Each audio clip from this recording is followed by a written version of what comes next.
Shalom Bapak Ibu, Saudara-saudari yang dikasihi oleh Tuhan. Kembali lagi kita di pelajaran singkat sekolah sahabat kita. Namun sebelum itu mari kita berdoa terlebih dahulu. Kita satu dalam doa.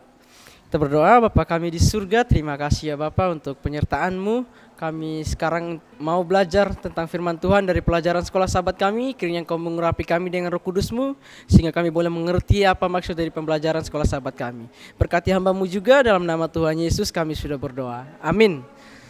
Baik Bapak Ibu, saudara-saudara yang dikasihi oleh Tuhan, kita telah memasuki di pelajaran kita yang kelima, lanjutan dari pelajaran kemarin ya. Pelajaran 4 kemarin bangsa-bangsa bagian pertama dan sekarang bangsa-bangsa bagian yang kedua. Namun di sini saya akan membahas di pelajaran kita di hari Minggu, yaitu perintah paling pertama. Nah, Bapak Ibu bayangkan perintah paling pertama itu ada pada saat apa ya? Pelajaran ini membahas tentang perintah pertama yang Allah berikan kepada manusia di Taman Eden, yaitu larangan untuk makan dari pohon pengetahuan tentang yang baik dan yang jahat, yang terdapat di dalam Kejadian 2 ayat yang ke-9 sampai dengan yang ke-17. Jadi ini adalah sebuah perintah yang pertama yang Tuhan berikan pada manusia pada saat itu.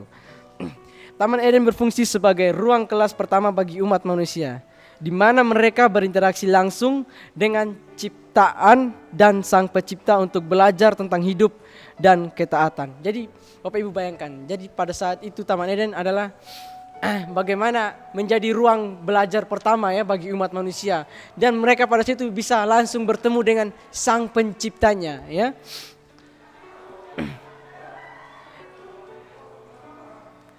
Allah tidak hanya ingin manusia mengetahui perbedaan baik dan jahat melalui pengalaman pahit, tetapi menginginkan mereka belajar melalui kepercayaan dan kepatuhan. Perintah ini penting karena menjadi ujian kesetiaan dan ketaatan manusia kepada Allah. Jadi perintah ini adalah sebuah perintah yang sangat penting pada saat itu ya. Bagaimana Tuhan menyuruh mereka supaya apa?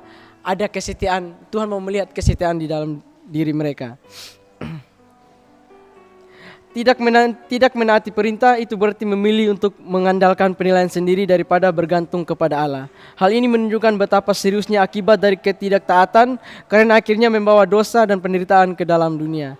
Seiring waktu, Israel pun mengulangi kesalahan yang sama dengan meminta raja manusia untuk memerintah mereka, menolak pemerintahan langsung dari Allah.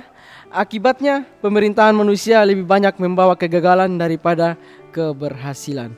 Di kitab Daniel menegaskan bahwa sepanjang sejarah perbedaan antara kerajaan Allah dan kerajaan manusia terus menjadi nyata.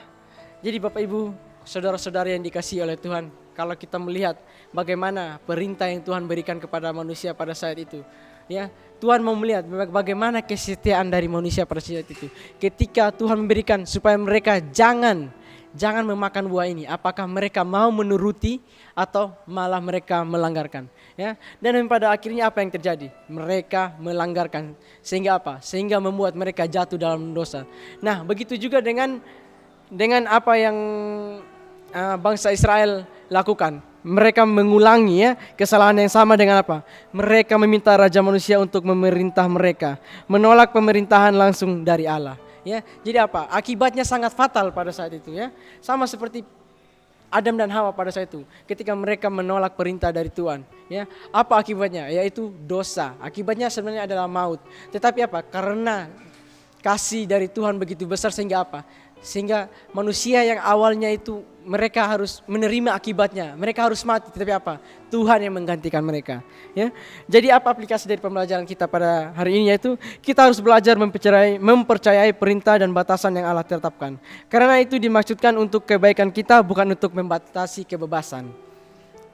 Dalam dunia saat ini penuh informasi, kita perlu memilih pengetahuan apa yang benar-benar membangun iman kita dan apa yang bisa menjerumuskan kita. Ketaatan kepada Tuhan melatih kita untuk berserah dan bergantung sepenuhnya kepada kebijaksanaannya, bukan pada kebijaksanaan diri sendiri. Ya, jadi kalau kita melihat bagaimana kita harus taat kepada Tuhan, itu adalah untuk melatih diri kita bagaimana supaya kita bisa menetapkan pilihan kita. Ya, kita jangan menyimpang. Oh, kalau dari awal sudah begini, kita juga seterusnya harus begitu, ya. Jadi apa kesimpulan dari pembelajaran kita pada saat ini, yaitu perintah Allah di Eden mengajarkan bahwa ketaatan kepada Tuhan adalah dasar hubungan yang sejati dengannya. Larangan itu adalah bentuk perlindungan ilahi, bukan sekedar ujian. Hingga kini prinsip ini tetap berlaku. Memilih untuk taat kepada Allah berarti memilih kehidupan dan berkat. Sementara mengandalkan diri sendiri membawa kehancuran. Ketaatan yang lahir dari kasih dan kepercayaan kepada Allah membedakan umatnya dari dunia. Kalau mau sekalian, Bapak Ibu, jadi dari pembelajaran ini kita akan melihat ya, bagaimana ketaatan yang Tuhan mau ajarkan, berikan kepada kita. Larangan pada saat itu bukanlah untuk kebebasan kita, tetapi apa? Tuhan mau melihat bagaimana, apakah kita sebagai umatnya taat kepadanya atau enggak. Ya, jadi biarlah dengan pembelajaran ini kita mengingat kembali bagaimana perintah apa saja yang Tuhan berikan kepada kita, itulah yang harus kita lakukan, jangan kita melanggar. Karena apa? Ketika kita melanggar perintah tersebut, maka kita akan menanggung konsekuensinya. Kiranya dari pembelajaran kita kali ini dapat menguatkan iman percaya saya dan saudara. Kiranya Tuhan memberkati kita semua.